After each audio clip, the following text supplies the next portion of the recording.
Welcome to Let's Talk, hosted by David B Plemons, CPA Inc. Here, we will focus on the struggle, the juggle, and everyday hustle of small business. We will be here weekly talking to small business owners about their everyday struggles. We welcome your questions and comments, so feel free to email us at admin@plemonscpa.com. We hope you enjoy, and above all, we hope it helps. Well, hello there, Chris. Welcome to the hustle, juggle, and struggle of small business. Welcome back. Thanks, Thalia. Appreciate it. We are just excited to have you back. It's 2020, brand new year. Let's talk about the Power Five. Give me an idea what that is now. Sounds good. Well, first of all, I'm so happy that you actually coined the term Power Five. It was great. I'd never really put too much theory into what I would name it. So these are just typical normal run-of-the-mill kind of basis for doing business that I've always considered the most important aspects of building a team around you. Mm-hmm. So thank you again for giving it the Power Five title. You're welcome. You know, understanding how small businesses should be run is critical to David B Plemons, CPA. Understanding what they are supposed to do with the tools they're supposed to have helps them become more successful. And that's what David Plemons CPA is all about, making that business successful through education, tutoring, training, workshops.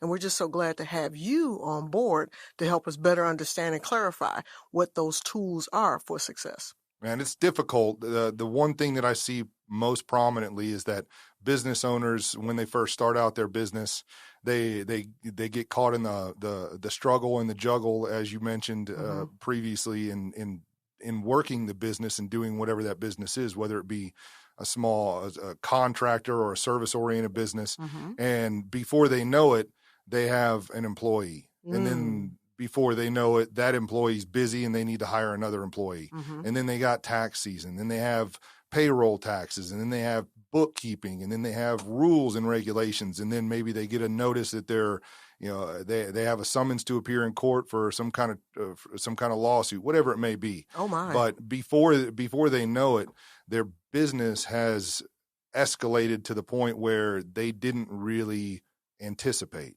Right. So, and they didn't spend too much time, because when you're launching, you're not really worried about that. You're worried where the next deal is going to come from or where the next client is going to come from. Or you're just making the donuts. Right. Exactly. Mm-hmm. And if these five individuals or this Power Five is not put into place initially, it makes it a lot more difficult to take time away from what you're doing as a business owner to actually either do the task that you're associated that we're talking about, or to find the people that you trust to do them. Okay. So let's talk about, what are those Power Five? Can you list those for me, and so we can delve into them a little deeper? Sure, absolutely. So the Power Five that I always consider the top most important are the CPA. So is always going to be the tip of the spear. They're gonna have they will be the alpha and the omega, as I always say, because at the beginning of the year you're gonna want to know where your business is headed. At the end of the year, you're gonna want to know how you finish out, and along the way, you're also gonna want to be able to anticipate where those things are going to change and if you need to change course. Okay. My personal role is always a financial planner, as you know, is one of the most important items, because I'm an advocate for some of the things that you may not necessarily consider as a business owner. Okay. Is, what does this look like going forward? Mm-hmm. How do we make sure that we're amply prepared for it, both on the 1, 3, 5, 10 year, so the short term and the long term? And then what does your exit strategy look like? Correct. So, that's always key. Right. So what does this look like if it goes all to plan, if it goes better than planned, if it goes worse than planned? How do we close up shop? How do we exit it? But most importantly, how does this provide for you and your family while you're going down that path? Okay. The third one I would say is probably an attorney. All right. So I always reference them because they're a necessary evil, if you will. So, and I kind of say that with a smile, because I know a lot of attorneys and they'll probably get mad at me for saying that, but it's important to have that person because they'll focus on different items that you need to always be aware of.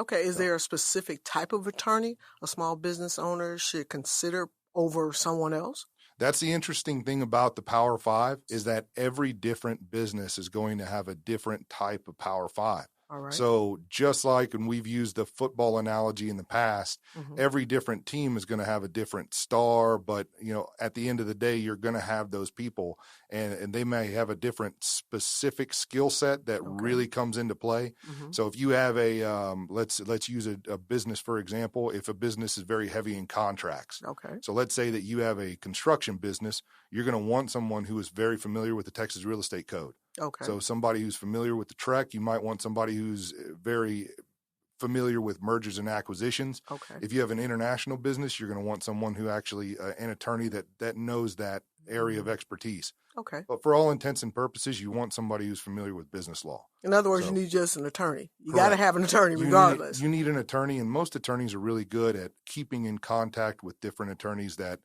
can specialize in a particular area that may not be in their wheelhouse. Okay. All right. So who else? You've mentioned the CPA, you mentioned the financial planner, and you've mentioned the attorney. What's the next two? Got to have some place to put your money. Oh, meaning a banker. Yeah. So you have to have a lender, a banker, access to somebody that keeps short-term capital and short-term reserves. All right. So those people become very important because they're the lifeblood of your business. Mm-hmm. So they are going to be able to afford you the ability to pay your clients or pay your employees. Mm-hmm. So receive money from clients, proper bookkeeping before it goes to the CPA, all of those different components that most people, they use their card, they use a check, they use cash, those different things, those record keeping and the access to capital, which is really important with some of the professionals that you've worked with at David Plemons CPA, the ability to be able to coordinate with those different members of the team and work as a cohesive unit. Okay. All right. And last but not least. So I always like to stick the real estate agent in there. Okay. So the real estate agent is important, but I will probably say the insurance agent is probably the number 5. Okay. He's the most the biggest afterthought in the whole process. Why is that? Well, most people first and foremost don't realize how valuable they are. Mm-hmm. So especially the business owner doesn't realize how valuable their ability to work actually is. Okay. So in the event that they're not able to work, what happens to the business? Good point.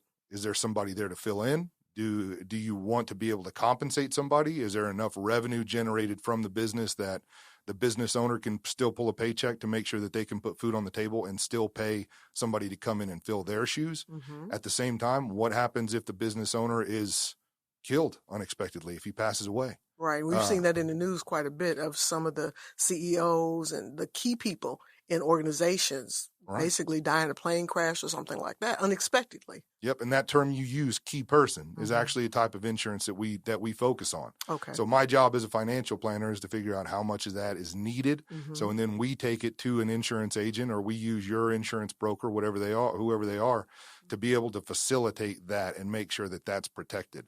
Okay. So insurance is supposed to be just that. It's supposed to be something that protects you in the event that something unexpected happens. Okay. Maybe that's a loss of life. Maybe that's the loss of the ability to work. Maybe that's a protection from a lawsuit with an umbrella policy or property and casualty, or to protect you from what happens with your employees if they do something that you were not expecting or that may negatively impact your business. Gotcha. Well, it's challenging because as a small business owner myself, I look at, all those individuals that I need, that Power 5. Financially, if I'm just starting out, and a lot of our listeners may just be starting out, which one would be more critical, or which few might be more critical? And is there a certain stage or process in which I should gather them on my team, or our listeners should try and gather them on their team? I do pretty much in that order. Okay. So that order is really important from a standpoint of the CPA is going to have different resources that they are comfortable working with. Okay. The CPA can take over several different aspects that you might consider working with an attorney on. Mm-hmm. Maybe it's entity selection or what type of business you want to open, whether it's a single member LLC or an LLC in general, and how it's taxed effectively.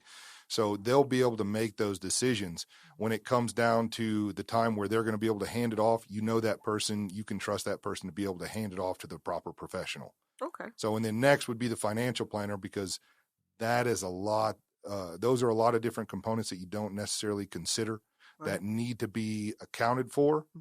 So from a standpoint of keeping the CPA on point, making sure that their processes are going to be in order, and making sure that we're keeping ample reserves to make sure that the business continuity is there. Gotcha. So next is the attorney. Once we get to that point, the financial planner is going to ask for an attorney. All right. So because they're going to want to they're going to want to draft proper documents to make sure that you're maintaining the documents to protect your family and protect your assets long term. Okay. So and then ultimately we're going to go to an insurance agent and be able to secure that person and make sure that we're protected in the event that whatever unexpected comes up, we're prepared for. Well, I know most business people are looking, okay, I need to find a bank where I can take my money when I write my check or when checks are made to me. How important really is that banker outside of, for capital funding? Is it the relationship that's built with that banker that's going to be critical to help make everything cohesive with the Power Five? The banker, whenever it comes down to it, most people are going to come to me with those already. All right. So unless there's some glaring issue there that they don't really like to work together with a team, okay, they're going to have that in place. Okay. And most of them have built a solid relationship. Frankly, that's usually the first person on a business owner's list of people. So is that they're going to have that person whenever we come to them. And bankers have always been really great at providing us what we need. Okay. But Frank, the most important aspect of the banker is to have a good relationship with the business owner. Okay. So being able to call them whenever you need them and their ability to adapt to a situation. So most of the time with business owners, their ability to adapt to a situation might entail understanding what questions to ask and how to ask them. Okay. So a question might arise where a business owner needs access to short-term capital, but a banker needs to understand that they have a specific way that they can ask that question to find out what the purpose of that short-term capital is. Okay. That might make a better application for a different type of loan.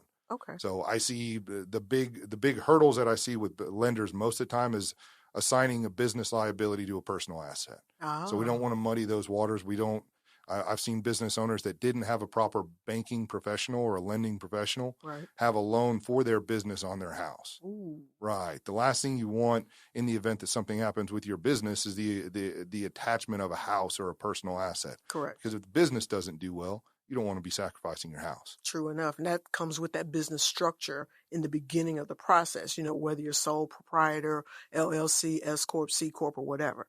And that's critical also to help navigate those waters of making sure that your personal assets aren't attached to your business assets. Correct. Absolutely. And the CPA is going to know that aspect. The financial planner is absolutely going to know that aspect. The attorney will know that aspect, and the insurance agent will know that aspect. The banker is just a matter of they usually know that asset that item, that factor, but at the end of the day, they need to be aware of it. Right. So how do you go about finding reputable people? What is that criteria if you're looking for that CPA, that banker? You might be surprised the same way as you would find anyone to do any kind of work that you would want. Okay. So if you were looking for someone to put an addition on your house, or if you were looking for someone to be able to buy a car from, you're going to go to someone who has a reputation. Most people will probably Google, and then they'll ask some family or friends, people that are responsible business owners in the past. I would say the most important things is probably start with the professionals that you currently work with. Okay. So they're after more than a decade of being in personal finance and then previously being in corporate finance, those professionals have found people that they can trust, that they enjoy working with, and that really collaborate well. Okay. So those are the most important factors, is that they collaborate well. So no Angie's List.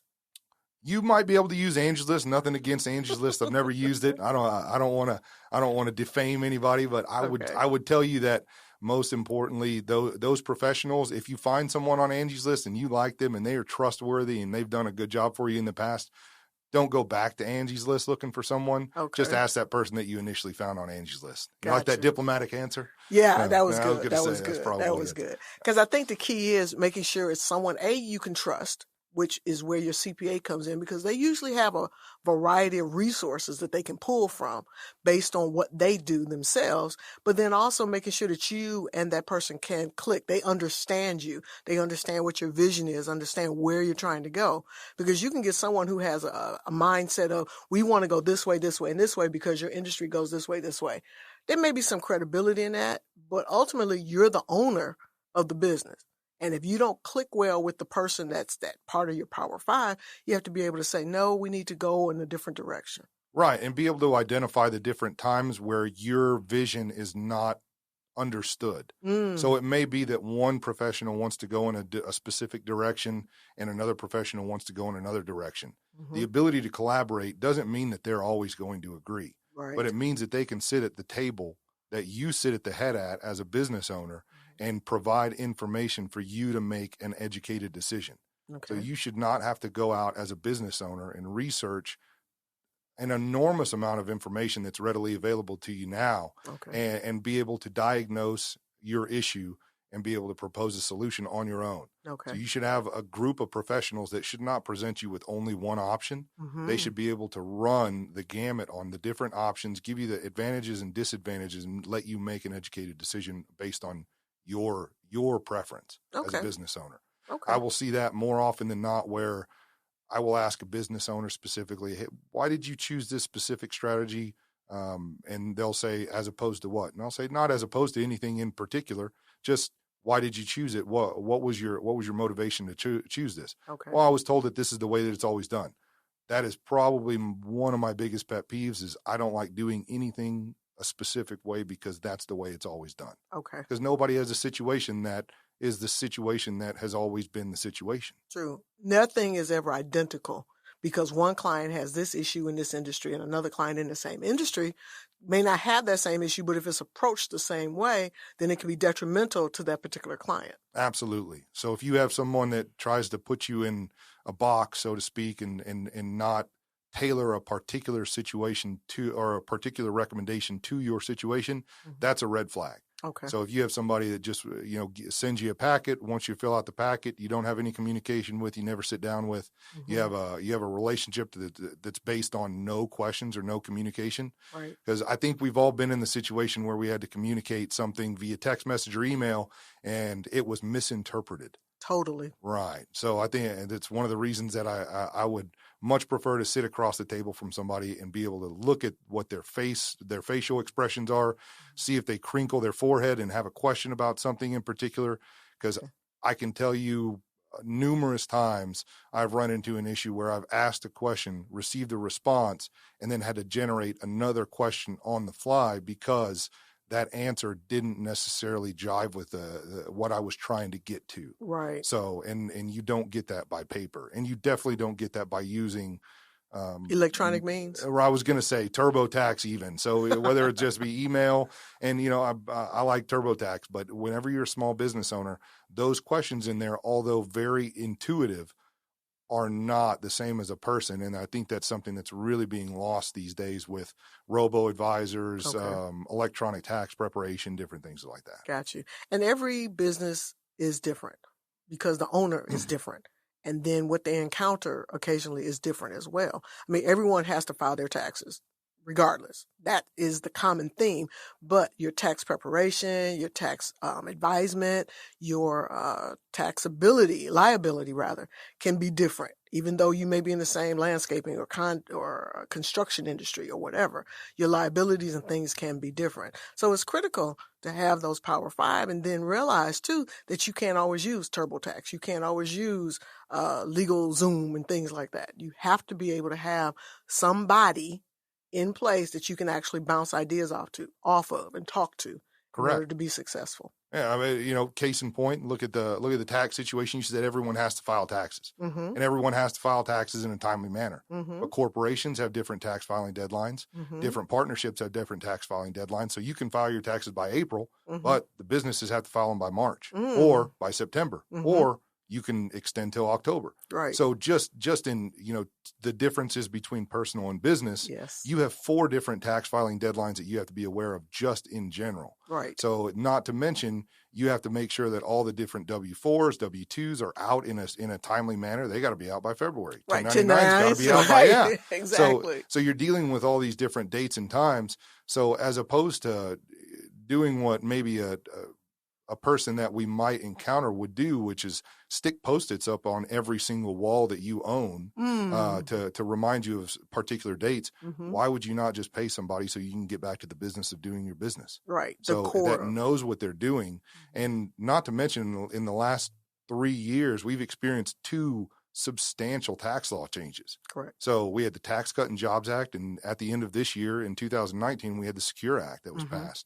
So these rules and regulations change the dynamic and the entire scope of what we do as financial planners, and I can only imagine what CPAs do. So their scope of what they're doing is, we may have had a trajectory or where we were headed, a 3-year goal of doing something in particular in 2017 that completely changed whenever the Tax Cut and Jobs Act came out. Correct. So, and then now we get to change it again because a lot of the things that were, I wouldn't say wrong in the Tax Cut and Jobs Act, but that were overlooked were repaired with the Secure Act. Okay. And then a lot of other opportunities were also implemented. Okay. So now where we might have had the same goals for 5 years previously or 10 years where they were long-term goals, those long-term goals have changed entirely. Entirely. Right. And the challenge becomes recognizing that, because as a business owner, you're nose knee deep in the grindstone, always making the donuts. And you're hoping that your Power 5, if you have them in place, are going to be abreast and aware of those things so that they can let you know, so that you can move forward and make those strategic changes so that you can still meet your goals. See, that's a great segue. I appreciate that. So the accountability aspect of it is always important. So as a business owner, you want to be able to kind of take, my golf pro used to call them checkpoint Charlies. Okay. So you want to know exactly when your dates are. Hey, I want to have an annual review with all the different people that collaborate on my team, my Power 5, to make sure that we're all moving toward the same end zone. So you don't want to have your quarterback and your receiver and your running back running all different plays and never having done anything together in the past. Otherwise, we're never going to win any championships. True, So, and we were just talking about golf, but okay, I understand. You like that? I jump all that different was a good sports. segue, right? I might just add in some football, so basketball. We'll even throw some cricket in there if we have any. Okay, I'm not there, Chris. I'm owners. sorry, I'm not there. Okay. So, Chris, do you have any stories of the powerful use of your Power 5? You know, someone that actually used those particular tools, those particular professionals, and they were successful, as well as maybe an organization or someone may not have used them, and how unsuccessful were they?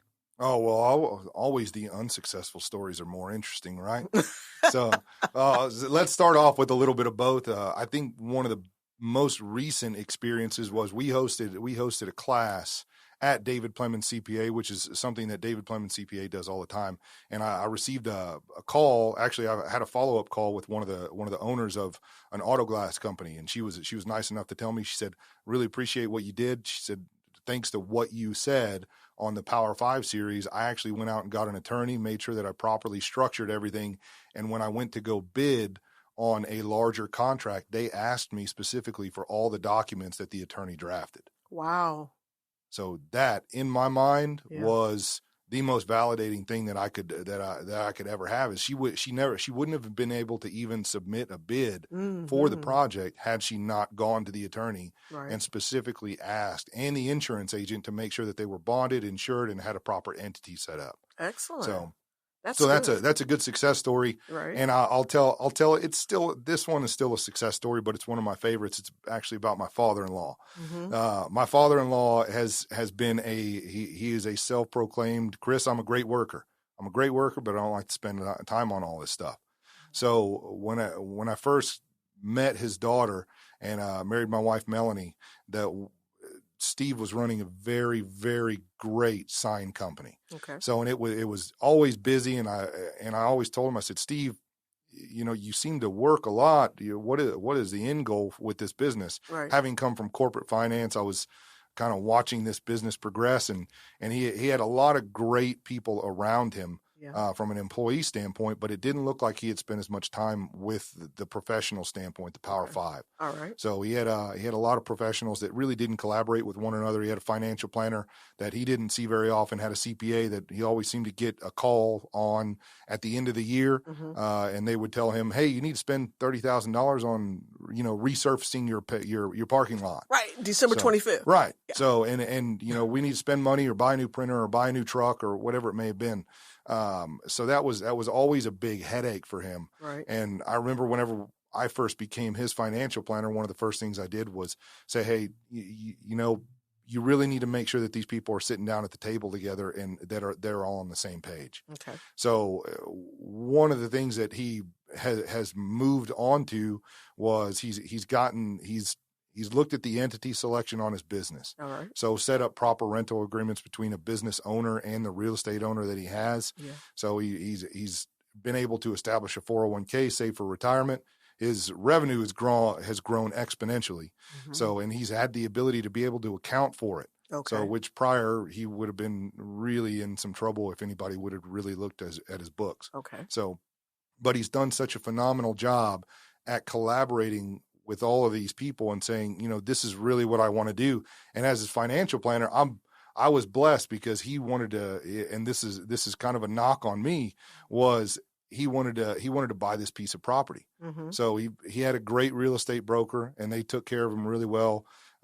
He bought this piece of property that I actually advised him not to buy. Okay. So, but by being able to collaborate with his real estate owner, the construction person that he was using, he mm-hmm. felt confident that he could make that decision to buy that property. Right. That's unbelievably fantastic. True, because collaboration doesn't always mean agreement. Right, and you don't need to be most professionals feel insulted whenever someone would go against what they recommend, mm-hmm. but at the end of the day, he knew it was his risk. I'd be right there with him. I was married to his daughter after all, so I wasn't going anywhere.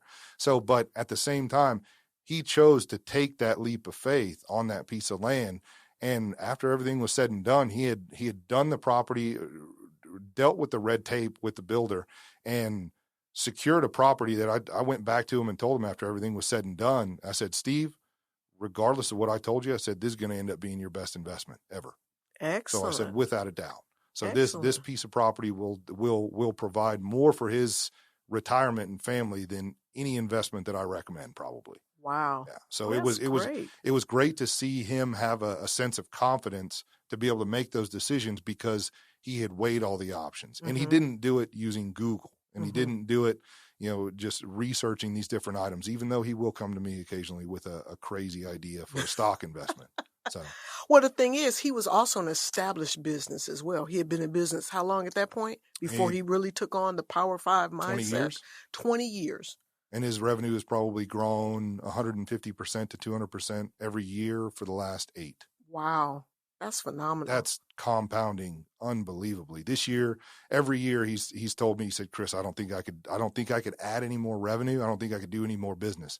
And I told him, I said, Steve, you've been saying that every year since we started working together. Mm-hmm. So, and somehow you either find a bigger space, you hire more people, you invest in better equipment, or you vary your skill set. So mm-hmm. he started offering a completely different 3M product that only he is certified to offer in the general area. Okay. So it's allowed him the ability to offload a lot of time mm-hmm. where he would have been looking for what type of insurance do I need, or what type of 401k should I set up? Right. But he's provided all these additional benefits to his employees by working with the proper professionals and enabled a group of employees to have a retirement plan where most small businesses don't have the ability to offer a match. Right. He puts in 3% regardless of whether they put in $1.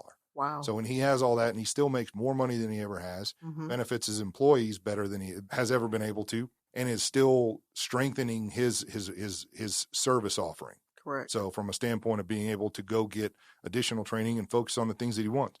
And by the way, he's able to take off more time from work mm-hmm. and spend it with his grandkids. So he always enjoys that. That's excellent. That's excellent. Well, it's amazing what the Power 5 can do for a business. And we discussed, and we're going to recap a little bit about what the Power 5 is and what their benefits are, because the Power 5 is your CPA, your banker, your lawyer, your financial planner, and your insurance agent. Not necessarily in that order, but that is the top Power 5. And we've learned also today just how important and critical they are to your business, whatever stage you're in, whether you're just starting out or if you've been in business 20 or plus years. You're never too far in business not to learn and utilize those Power 5. Is there anything else you want to add, Chris? I think we touched on it briefly. I think one of the big items is accountability. Mm-hmm. So every company has a requirement based on the corporate laws. So I'm not an attorney or an accountant, but I will tell you this. the better books you keep with your corporation, the more insulated you are. So they call it a corporate veil. You want to maintain that corporate veil. So we touched on the accountability, and this goes back to all of those professionals having them in the same room. You have to treat your business, and I tell people this, they should do this about their personal lives as well, but you have to treat your business like it is a Fortune 500 company.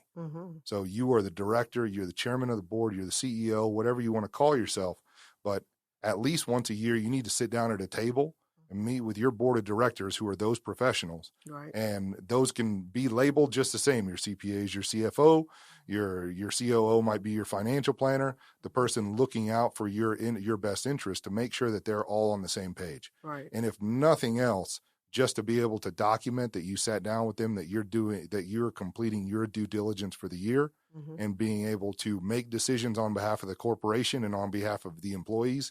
And then it's the financial planner's job to make sure that carries over to the family. Well, we just thank you for Chris Hall joining us today from Pontum Financial. We appreciate your explanation and dialogue on the Power 5.